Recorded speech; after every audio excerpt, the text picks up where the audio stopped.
La situation a commencé comme souvent, avec de mauvaises décisions et des coupes de cheveux peu flatteuses.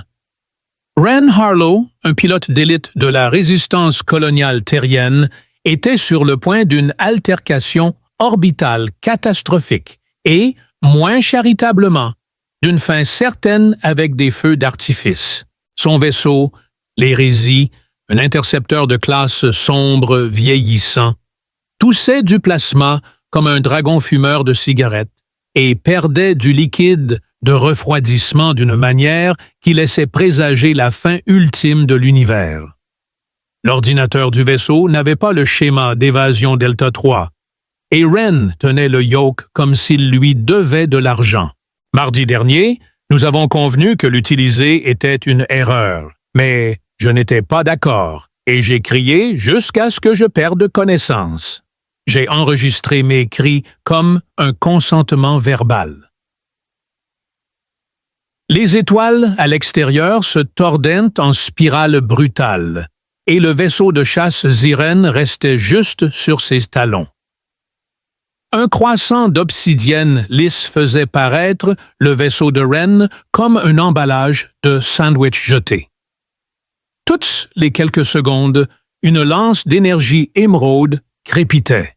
L'espace au-delà de son aile brûlait comme s'il devait un loyer à quelqu'un. Il tenta de virer brusquement autour du puits de gravité d'une lune abandonnée, mais l'hérésie grogna et éructa quelque chose de vital.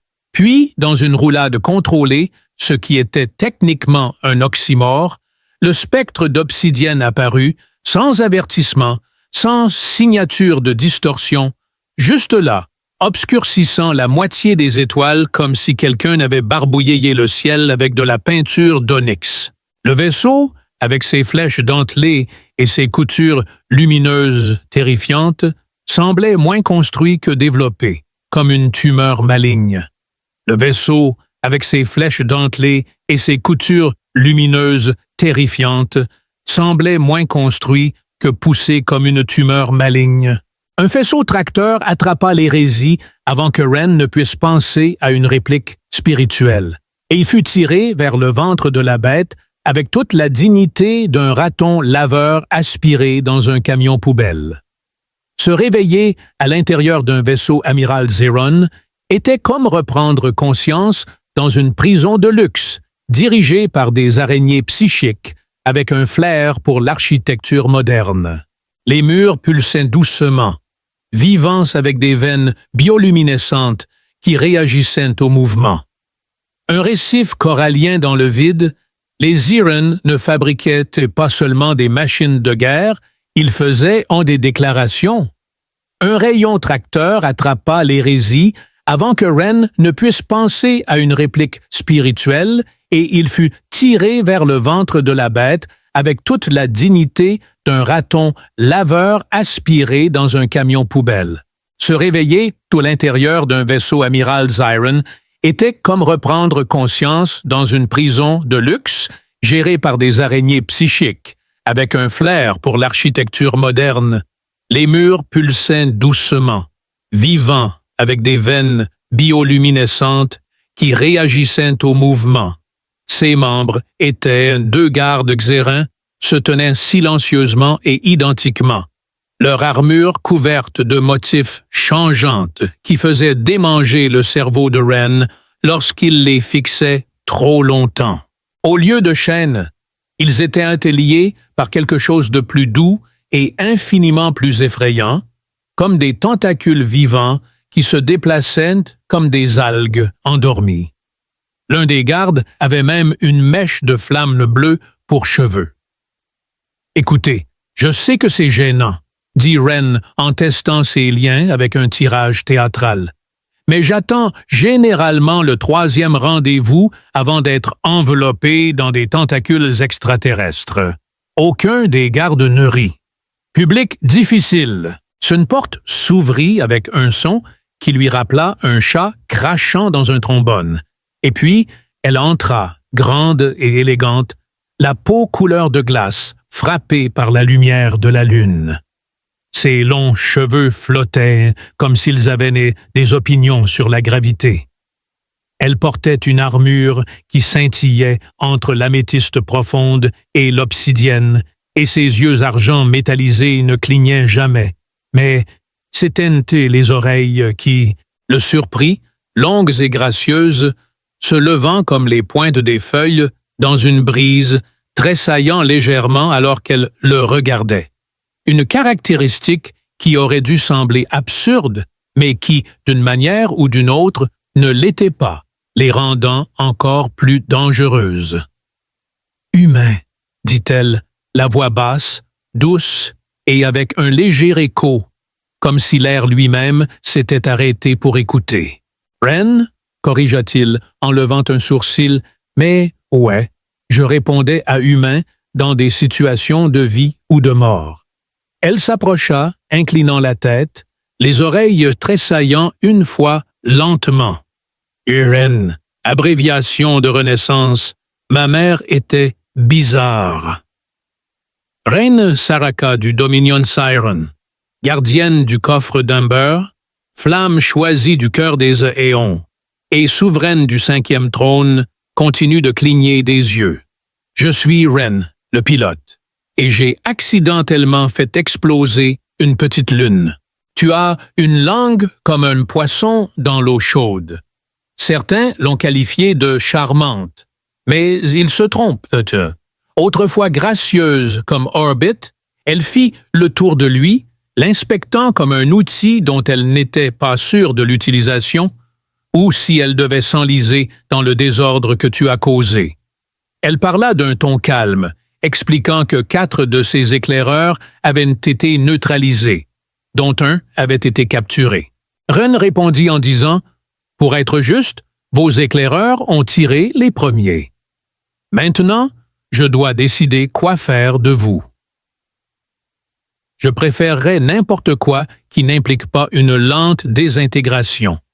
Je mets juste ça sur la table. » Avec une main levée, les liens se sont rétractés comme l'eau qui s'écoule d'un évier, et il se redressa en titubant. « Je ne souhaite pas te tuer, » dit Saraxa, sa voix remplie de soulagement. « Oh, merci mon Dieu pour une minute. Je pourrais avoir... » Les oreilles de Lady Sarks se sont de nouveau agitées, alors qu'elle ajoutait « Mais je préfère d'autres solutions. » Elle se pencha en avant et avait un air légèrement menaçant en disant « Voici ce que je propose, Taran. Soit tu m'obéis, soit tu m'aides à renverser le Conseil suprême de Siren, à devenir mon consort et à m'aider à prendre le pouvoir de ceux qui voudraient maintenant te détruire, toi et ton monde. » Ren fixa, puis leva les yeux et confirma « Oui, partenaire consort, co-dirigeant, compagnon politique et potentiellement biologique. » « Alors je brûlerai la terre, » dit-elle, son sourire sachant pertinemment qu'il allait lui demander de dire non. Le spectre d'obsidienne avait une manière de faire sentir à Ren qu'il était en train de le décevoir activement, mais il n'avait jamais traversé le ventre d'un vaisseau spatial auparavant, alors il laissa échapper un souffle lent et essaya de trouver une réponse astucieuse pour retarder la décision inévitable qui se tenait devant lui. Tout ce à quoi il pouvait penser, c'était à une femme aux longues oreilles et aux yeux argentés, parlant avec une voix capable de détruire ou de recréer des mondes. Il marchait maladroitement et silencieusement aux côtés de la reine Soraxa, flanqué de 2 gardes sirènes dont l'armure se pliait et se déformait comme des motifs de métal liquide, presque en train de respirer. Les couloirs étaient éclairés par une lumière violette, tamisée, et des veines de circuits lumineux qui serpentaient à travers des murs de cristal noir comme des synapses neuronales faites de verre en fusion. L'air sentait légèrement l'ozone et la cannelle. Il n'avait pas demandé parce qu'il avait peur que la réponse implique des protocoles de séduction ambiante ou la régulation de l'humeur par les phéromones.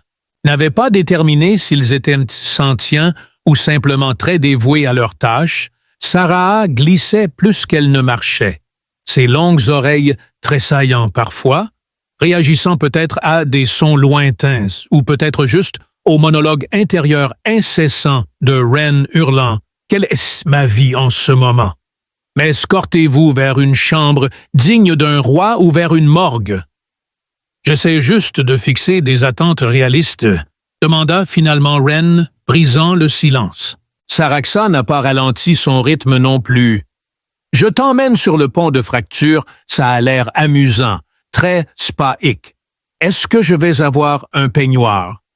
Peut-être, mais tu pourrais obtenir des réponses. Wren roula des yeux.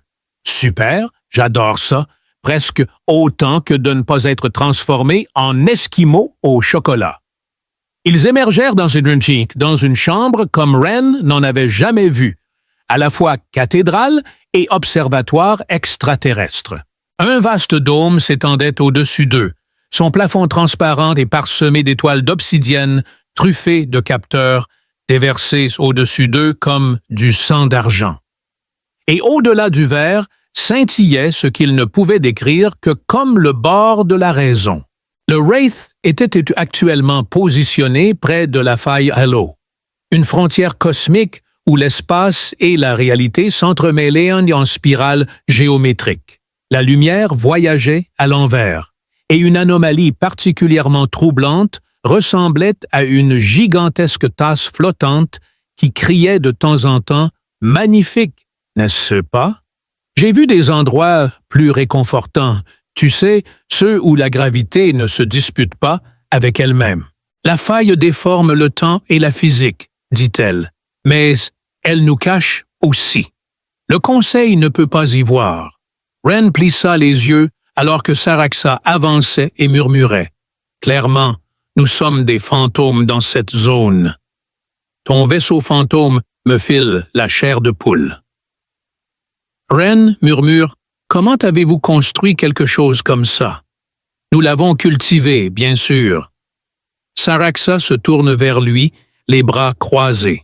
Comprend-il ce que je lui propose? Permets-moi de réfléchir, dit-il, ses doigts tressautants comme ceux d'un candidat à un jeu télévisé comptant ses gains. Option A. La Terre est vaporisée. Option B. Je m'installe avec une monarque extraterrestre et l'aide à renverser son propre gouvernement. Aucune de ces options ne ressemble à un mardi typique. Elle s'approcha lentement, sa voix basse. Wren, le Conseil d'Iron a asservi des mondes, effacé des espèces entières, des cartes stellaires et réécrit des mémoires. J'ai un jour cru que je pouvais les réformer, mais j'avais tort. Maintenant, j'ai l'intention de les défaire. Wren haussait un sourcil. Vous me voulez parce que vous êtes imprévisible, parce que vous êtes imparfait et incapable de gérer le sarcasme. Parce que tu n'es pas l'un des nôtres, c'est beaucoup de façon agréable de dire que tu es un idiot avec un vaisseau spatial et un désir de mort. Ses oreilles se sont légèrement agitées une fois. Moi aussi, je te trouve amusant. Oh, super! Wren dit en souriant, je suis un bouffon royal. Maintenant pas tout à fait. Tu es une anomalie. Et les anomalies changeant de schéma. Avant que Wren ne puisse répliquer, une cloche résonna dans la chambre. Une silhouette entra grande vêtue d'une robe qui ondulait avec du statique numérique et portant un masque comme un éclat de miroir. Il s'inclina légèrement devant Sa Majesté. Soraxa, la silhouette du Conseil, envoie leur requête. Il était bien informé des demandes des Terrans pour son exécution. Alors Wren fit un signe de la main et dit « Salut, je suis toujours là ». La voix de Sarax tomba comme si la température avait chuté de 5 degrés. Il leur dit que l'humain était sous sa juridiction et devait être traité comme un atout, pas comme un prisonnier. Le messager hésita, apparemment incertain qu'ils accepteraient cela. Alors il s'inclina et disparut dans des interférences. Wren exhala, pensant « Ce type a besoin d'un nouveau passe-temps. Peut-être la poterie. » Saraxa le regarda son expression impassible. Ils avaient peu de temps. Il avait été informé de la structure de commandement. Elle l'ignora et appuya sur un panneau lumineux sur le mur, déclenchant une interface holographique qui s'étendit pour montrer les territoires centraux du Dominion. Des dizaines d'icônes rouges clignotantes entouraient certains secteurs. Ce sont les flottes de loyalistes, et leur tâche est d'assurer la conformité planétaire et de patrouiller les corridors commerciaux. Lorsque ces flottes sont perturbées, les fondations du Dominion se fissurent. Ren se pencha plus près, et il y a beaucoup de vaisseaux que je suis. Un homme petit et trapu avec des membres cybernétiques, un œil bleu lumineux et l'air distinct d'avoir survécu à ses ennemis et à leur utilité entra d'un pas décidé, la mâchoire serrée entre des dents acérées, alors qu'il exhalait de la fumée violette. « Est-ce que le punk Terran ?» demanda Saraxa, sa voix s'éteignant alors qu'elle assurait à l'homme qu'il ne serait pas seul dans ses méthodes peu conventionnelles. « Il semble doux, mais son odeur est celle de la terreur et de la mort, » grogna l'homme. « Eh, voici Crix Saraxa, » dit Ren d'un ton sec. « Je vais te préparer pour l'entraînement. As-tu déjà désactivé un drone de guerre avec une cuillère fourchette? » Ren cligna des yeux. « Une fois, j'ai démarré une machine distributrice avec une épingle à cheveux et une prière. » Crix a souri, suggérant que nous renversions un gouvernement entier. Rang se frotta les tempes et soupira, en disant « J'aurais dû dormir dans mon lit ce matin. » Les longues oreilles de Saraxa frémirent alors qu'il parlait. « D'accord, si tu réussis l'entraînement, je te donne ma parole. » Sur ce, Ren Harlow fit son premier vrai pas plongé dans la tempête. Ren Harlow avait affronté de nombreux défis dans sa vie, des planètes hostiles, Rogay, une ex qui s'est révélée être un clone de sa propre grand-mère, mais aucun d'eux, aucun, ne l'avait préparé à l'entraînement au combat avec Crix l'incassable. L'arène d'entraînement, si l'on pouvait l'appeler ainsi, était située à la poupe du spectre d'obsidienne, nichée à l'intérieur de ce qui semblait être une section creusée de la coque bioréactive du vaisseau. Ces murs étaient glissants avec des motifs fractales changeants, bourdonnant doucement comme si l'endroit était constamment en pleine crise nerveuse. Défaillance, le sol s'ajustait sous ses pieds. Parfois métallique, parfois doux, parfois ressemblant à de la mousse qui pouvait ou non cligner des yeux quand il ne regardait pas règle numéro 1, Crix aboya en lançant à Ren un blaster dont la moitié du boîtier était enlevée et qui ressemblait étrangement à du ruban adhésif. Maintenant, la chambre d'énergie en place ne faites jamais confiance à une arme plus jolie que votre ex si elle brille. Ren attrapa l'arme et la fixa comme si elle avait insulté sa mère. Ça ressemble à quelque chose construit par un mécanicien en état de manque, avec un désir de mort. Crix sourit, sa mâchoire cybernétique, tressaillant exactement ce qui signifie que ça va fonctionner maintenant, vise ce drone cible où je te cloue les oreilles. Au plafond, les Irènes ont-ils des agrafeuses? Non, nous utilisons des riveteuses à plasma, maintenant terre. Rin prit une position qui pourrait être généreusement décrite comme audacieusement incorrecte, visant le drone flottant zigzagant à travers les courants d'air changeants de l'arène et appuya sur la gâchette. Rien ne se passa. Il retourna le blaster, ce n'est pas l'arme, tout sauta, étincela et tira droit dans le sol à 2 pieds de ses bottes, qui ont explosé en flammes virtuelles, ressemblant à de petits spectres hurlants, alors que Crix se frappait le front et disait « C'est le mode de calibration automatique, espèce d'amoeba brûlée par le soleil. Ça cible la culpabilité. » Gilda. Et pourquoi diable un blaster aurait-il des algorithmes émotionnels? Ren cria. C'est de la technologie Xiren, gamin. Tout est plus intelligent qu'il ne le faut, et 2 fois plus en colère. Ren se mit en crouche et réessaya. Cette fois, le tir passa à côté, touchant un panneau qui réagit en déployant une tentacule mécanique et en le frappant à l'arrière de la tête. « D'accord !» cria-t-il. « Ce vaisseau essaie de me discipliner maintenant. Il t'apprend que les vaisseaux sont comme des animaux de compagnie. Si tu ne crées pas de lien avec eux tôt, ils urinent sur ton aura. » Ren grogna et tira à nouveau, cette fois touchant le drone en plein centre. Il explosa dans un éclat de brume verte et de confettis. Il cligna des yeux. Était-ce une célébration? Krix hocha la tête solennellement. Neurogaz motivant. Le vaisseau pense que tu es un apprenant lent, c'est juste. L'entraînement a continué pendant ce qui semblait être 12 heures et qui aurait en fait pu être 10 minutes, compte tenu des étranges flux temporels près de la faille Halo. Ren a rampé à travers des champs de débris en zéro gravité simulés tout en évitant les drones qui lançaient des insultes, apprenant à désactiver les mines Zyron avec des mouvements de danse agressifs. Krix insistait sur le fait que c'était traditionnel et, à un moment donné, il a été poursuivi par un tigre holographique à 8 pattes avec une crête.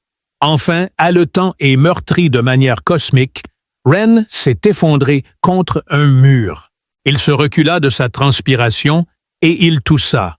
« J'ai à peine survécu. » Puis-je retourner à la planification d'un coup d'État galactique?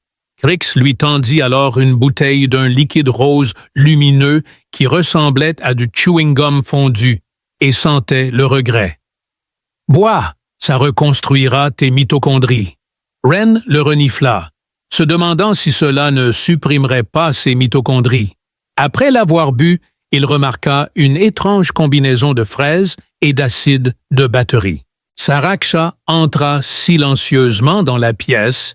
Comme si l'air s'était écarté pour lui faire de la place, ses longues oreilles se dressèrent une fois alors qu'elle évaluait la situation. Elle semblait légèrement satisfaite, presque euphorique, en regardant la scène, le sol brûlé, les murs crépitants et le bronzage meurtri. « Tu as survécu au parcours de Krix, dit-elle, ce qui te place devant la plupart de mes conseillers. » Ren y agita faiblement la main, demandant « Je reçois une médaille ou peut-être juste une sieste dans une pièce qui ne tente pas d'évaluer mon traumatisme? » « Pas encore. Il y a, bien sûr, un dernier test, » gémit-il. Saraksha bougea la main et le mur derrière elle s'ouvrit comme un iris dans une machine. Ce qui en sortit était une chambre de simulation de commandement, avec une interface composée de glyphes lumineux, changeants et de nœuds flottants reliés par des lignes de force. Au milieu de tout cela se trouvait un modèle miniature du Dominion, complet avec des milliers d'étoiles, de systèmes planétaires, de fronts de bataille et de routes de patrouille, le tout rendu avec une précision troublante. « Vous avez combattu, maintenant vous devez réfléchir, » dit-elle. « Le Conseil est en mouvement. Nous avons reçu des nouvelles d'une nouvelle initiative, le projet Pureté. » Ren tressaillit à ce mot. Cela semble bien trop sinistre pour être autre chose qu'un mal. C'est un protocole d'éradication qu'ils ont l'intention de nettoyer plusieurs systèmes périphériques, en commençant par la colonie alignée avec la Terre de Verelia Renlean, plus près de l'affichage. La colonie est à peine fonctionnelle, avec plus de chèvres que de fusils à plasma, ce qui en fait un site de test idéal.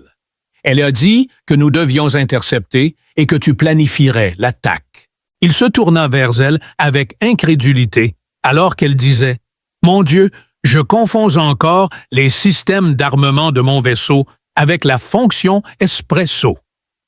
Tu es tellement imprévisible et chaotique, et le Conseil ne s'attendra pas à ce que tu sois prêt pour ça. » Krix lui tendit une tablette lumineuse scintillante, et Ren passa son regard d'un extraterrestre à l'autre, soupira et murmura « C'est pourquoi je ne suis pas devenu dentiste. Vos stratégies sont en jeu, et si je les rate, vous mourrez, ainsi que plusieurs millions de colons. S'il te plaît, ne les gâche pas. Meatstick était là pour l'aider à éviter le désastre.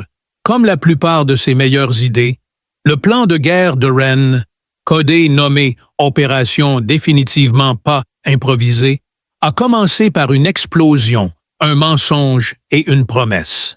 Ils n'étaient pas entièrement qualifiés pour piloter le vaisseau qu'ils utilisaient.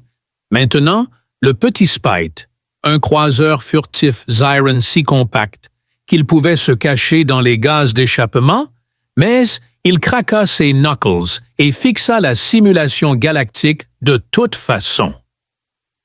Il commença à élaborer quelque chose de très Wren-shaped, désordonné, implausible, et peut-être assez fou pour fonctionner.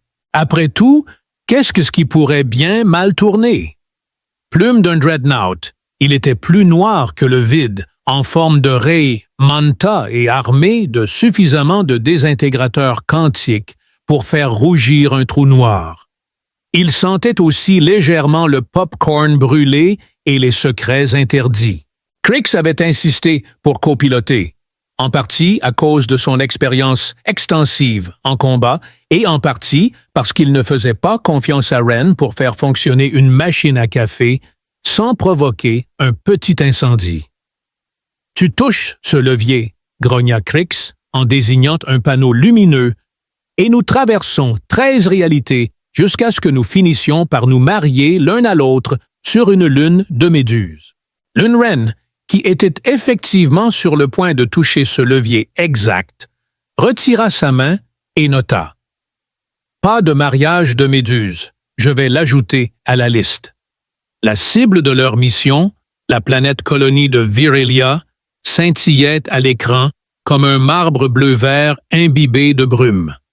C'était une petite planète terraformée, plus terre agricole que forteresse, avec des systèmes de défense limités et une population connue pour ses exportations de fromage et sa poésie médiocre.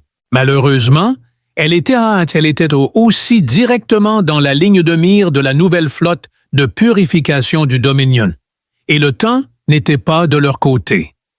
Wren avait conçu une stratégie à part égale de génie et de folie. Ils s'introduiraient sans être détectés, pirateraient la grille de défense avant l'arrivée de la flotte et déploieraient une série de leurres holographiques projetant des vaisseaux de guerre à grande échelle assemblés à partir d'anciens enregistrements Xeron, programmés pour avoir l'air terrifiants et possiblement illégaux. Il les appelait l'Armada Fantôme. « Rappelle-moi, » dit Crick en actionnant des interrupteurs avec sa main à 4 doigts. « Que se passe-t-il si tes faux vaisseaux de guerre ne font pas peur au Conseil? »« On improvise le plan B, » répondit Wren, qui est de paniquer bruyamment. Aboya un rire. « Tu commences à me plaire, Taran. J'ai tendance à faire ça, comme un champignon. » Alors qu'il sortait de l'espace de phase, le petit vaisseau glissa en orbite comme une ombre portant des lunettes de soleil. La flotte du Dominion n'était pas encore arrivée et la colonie était encore délicieusement inconsciente que la fin galactique frappait poliment à la porte. Wren ouvrit un canal de communication vers la surface. « Virelia Control, c'est l'équipe de surveillance stratégique agricole Alpha. » Il jeta un coup d'œil à Crix et fit un geste de la bouche. « Je l'ai inventé. Nous sommes ici pour inspecter vos protocoles de protection des chèvres. Veuillez diriger. » Après une longue pause, Wren répondit avec « Protection des chèvres. Nous ne devons pas permettre la vaporisation des chèvres, » dit-il calmement. « Il y a un scandale galactique impliquant des choses terribles. Les gens croiront tout ce que vous dites si vous le dites avec confiance. » Après une autre pause, ils procédèrent à l'amarrage 3. Lorsqu'ils arrivèrent, ils furent accueillis par un groupe de colons confus et une vieille femme très méfiante. Brandissant un balai et ce qui semblait être un railgun fait maison, « Vous ne ressemblez pas à des inspecteurs, dit-elle. Ren sourit de son sourire le plus diplomatique. J'entends souvent ça, surtout de la part des gens juste avant que je leur sauve la vie. Elle plissa les yeux. « Vous êtes un vrai stratège, madame. J'ai une fois battu une IA aux échecs, tout et en cuisinant des nouilles, et en étant tiré dessus, ça compte. » Apparemment, ça avait compté. Ils furent conduits dans le centre de défense de la colonie, qui ressemblait à une grange convertie, tapissée de moniteurs clignotants, de consoles poussiéreuses et d'un nombre suspect de crottes de chèvres. Ren se connecta au un colon inquiet, demanda « Êtes-vous sûr qu'ils vont tomber dans le panneau? » À quoi Ren haussait les épaules et répondit « Le Conseil aime le contrôle, la peur de l'inconnu. C'est leur point aveugle. Et sinon, eh bien, nous mourrons. » La simulation de l'Armada Fantôme fut ensuite téléchargée dans le système et les hologrammes étaient d'énormes créations troublantes réalisées à partir des propres archives de Sorax. Les vaisseaux avaient des trous fractales, des flammes quantiques et des armes qui n'existaient bien pas, mais qui semblaient être suffisamment puissantes pour déchirer une étoile en deux. Mais héroïquement, incroyablement réconfortant. « Merci », murmura Ren à bord du Little Spite, du Dawes. Ils regardèrent la flotte du Dominion émerger de l'obscurité, élégante, précise, brillant de menaces, avec au moins une douzaine de vaisseaux de classe capitale, bien plus que ce qu'ils avaient imaginé. Rix siffla. Ce n'est pas un nettoyage, c'est un exemple. Ouais, murmura Ren, et nous sommes sur le point d'en faire un mythe. Il activa les projecteurs holographiques. À travers l'atmosphère, l'armada fantôme clignota et prit vie d'énormes constructions de lumière et d'illusions se dressant au-dessus de Velia comme des dieux anciens revenant pour une vengeance tardive. La flotte du Dominion s'arrêta pendant plusieurs longues secondes. Les deux camps se regardèrent. Ren retint son souffle, puis un des vaisseaux du Dominion tourna, puis un autre et un autre. Ren éclata de rire. Ils y croient, ils pensent que les légendes sont réelles. Crix s'exclama, frappant le tableau de bord, espèce de beau fou. Lunatique, ils battent en retraite. Alors que les derniers vaisseaux du Dominion disparaissaient, Ren s'affaissa dans son siège, le cœur battant, la sueur au front. Virea était en sécurité pour l'instant, mais lorsque la voix de Saraxa passa dans les communications, froide, fière et teintée de quelque chose de plus chaleureux que de l'admiration, il sut que les enjeux venaient de grimper. « Tu as fait un mouvement ?» dit-elle. « Maintenant, le jeu commence. » Ren sourit. « Dites à la galaxie de se préparer, j'ai encore plein de mauvaises idées en réserve. » Ben Harlow n'aurait jamais imaginé qu'il mènerait une révolte galactique tout en se tenant une côte meurtrie, portant une demi-armure cérémonielle et en discutant avec une IA passionnée de théâtre musical. Armure cérémonielle et en train de discuter avec une IA qui avait développé une passion pour le théâtre musical. Et pourtant, le voilà debout dans la haute chambre du trône de la Flèche de la capitale Zirène, flanqué de combattants de la rébellion, d'une chèvre lourdement armée et de la reine Saraka elle-même, qui avait l'air bien trop calme pour quelqu'un à quelques instants de renverser le conseil le plus redouté de l'espace connu.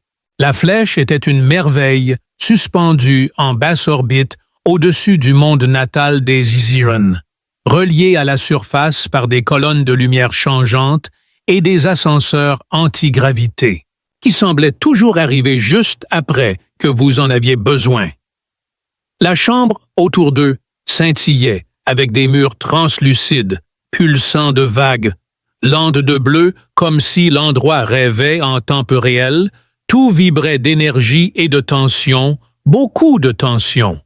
Juste pour être clair, Ren murmura à Saraxa, Ce plan se termine toujours avec moi sans être vaporisé, n'est-ce que pas? Les longues oreilles de Sorax se mirent à bouger, son sourire sournois. Si ce n'est pas le cas, je m'assurerai que ta vapeur soit conservée dans un bocal de bon goût romantique. Crix, qui avait apporté une absurdité de grande hache plasma pour ambiance grogna, reste sur le plan. Nous nous sommes dirigés vers la salle du conseil, où nous avons diffusé des preuves de leur corruption. Puis, tu as donné ton grand discours. Ren gémit. Pourquoi est-ce que je fais le discours? Saraxa le loua en disant « Tu es le symbole de l'étranger qui s'est tenu aux côtés de la reine et a défié l'extinction. Tu es une idée. » Eh bien, j'espérais une version de moi-même moins vulnérable. Alors j'ai resserré le gant à mon poignet et vérifié que son blaster était toujours scotché. Après cela, j'ai suivi Sarah et les autres alors qu'ils entraînent. Dans le cœur de l'Empire, le conseil du Dominion Ziron se tenait en croissant de biotrônes, chacun conçu pour répondre aux schémas mentaux des occupants. La plupart des conseillers étaient anciens, méfiants, et avaient l'air d'avoir été conservés dans la paranoïa. Alors que Sarah avançait, les têtes se tournaient, les murmures s'intensifiaient et les armes étaient mises subtilement dégainées sous les robes cérémonielles. Le conseiller le plus âgé, un être noueux nommé Vorik, ricana. « Vous osez amener cette vermine terrienne dans la chambre sacrée? »« Prendre garde, » murmura Ren. « Je me suis douché dans tout ce que vous complotez avec des traîtres. » Vorik siffla. « Vous ne quitterez pas cet endroit vivant. C'est l'ancien temps qui parle, » dit Saraxa, sa voix résonnante, presque musicale. « Le Dominion est en train de pourrir. Vous avez transformé notre grandeur en peur.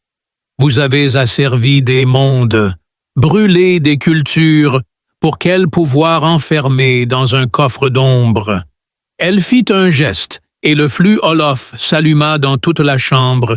Des images clignotèrent, des enregistrements de protocoles de purge secrets, de terraformage forcés, de révoltes étouffées, tous directement liés au Conseil. Les gaz étaient réels, même les murs semblaient. Ren s'avança, le cœur battant, et déclara « La galaxie n'a pas besoin de tyrans qui se cachent derrière des illusions. Elle a besoin de dirigeants qui se battent aux côtés de leur peuple. Elle a besoin d'espoir. » Il marqua une pause avant d'ajouter « et de moins de bureaucratie. Sérieusement, vos formulaires d'amarrage sont un cauchemar. » Une longue silence pesant tomba alors que les membres du Conseil se levaient, certains en signe de protestation, d'autres en signe de reddition, et quelques-uns choisissant l'exil plutôt que la honte. Vorik tenta de parler, mais Saraxa le réduisit au silence d'un geste, les gardes restèrent immobiles, et la flèche reconnut un nouveau leader. Le souverain Ren exhale. Avons-nous vraiment gagné? Saraxa se tourna vers lui, son expression indéchiffrable. Ses longues oreilles se penchant doucement, nous avons commencé quelque chose de nouveau. Ce n'est pas la même chose. Les semaines passèrent, le Dominion, désormais rebaptisé Concorde Xeron, commença à se défaire de ses anciennes chaînes. Les mondes autrefois soumis ouvrirent leurs cieux, le commerce coula librement, les cultures longtemps cachées chantèrent à nouveau dans le vide. Ren devint quelque peu une légende, non pas parce qu'il avait combattu ou comploté ou livré trop de monologues sarcastiques sous le feu, mais parce qu'il resta, il aida à construire. Conseiller le nouveau Conseil de la Concorde, coécrit une constitution qui incluait, à son insistance, le droit inaliénable de faire la sieste pendant les déjeuners diplomatiques, et puis il y avait Sarah. Leur partenariat s'est approfondi, évolué. Parfois, ils planifiaient tard dans la nuit, les têtes proches, sur des cartes stellaires et des protocoles de gouvernance. D'autres fois, ils restaient simplement assis en silence sur une plateforme d'observation, regardant les nébuleuses dériver comme de la fumée à travers les étoiles. Une fois, elle lui a appris à parler en glyphos, tonneau sirénien, une langue qui nécessitait à la fois une résonance vocale et un mouvement du poignet. Il a appris 3 mots: allié, rébellion et maladroitement ton coup sent bon. Il ne s'en est jamais remis. Le jour où la Terre a officiellement rejoint les conquis, Wren se tenait devant une foule sur la station de Nouvelle-Atlantide, flanqué de dirigeants d'une douzaine de mondes, Saraka à ses côtés dans son armure cérémonielle scintillante d'argent sur obsidienne. « Les gens continuent de me demander comment je suis arrivé ici, » dit Wren dans le micro. Réponse courte. « De mauvaises décisions. » Réponse longue. « J'ai été kidnappé par une reine extraterrestre. On m'a dit d'obéir ou de regarder mon monde brûler. Et au lieu de cela, j'ai fini par aider à construire un meilleur. La galaxie, la vie est bizarre comme ça. Des rires et des acclamations, il sourit. Mais peut-être que c'est le but. Peut-être qu'on n'obtient pas l'avenir en le planifiant. Peut-être qu'on y arrive en se présentant, en faisant des erreurs et en apprenant à réparer ce qu'on a cassé ensemble. Saraxa posa une main sur son bras. « Bien dit, consort. » Wren fit semblant d'être horrifié. « On avait convenu de ne plus utiliser ce mot en public, n'est-ce pas? » dit-elle innocemment, et quelque part au fond de la foule, une chèvre bêla d'approbation. Wren Harlow, diplomate accidentel, icône interstellaire, et toujours pas tout à fait sûr de comment tout cela avait fonctionné, leva les yeux vers les étoiles et sourit. Vers les étoiles et sourit. La galaxie était désordonnée, compliquée et souvent ridicule, mais elle était à eux. Fin.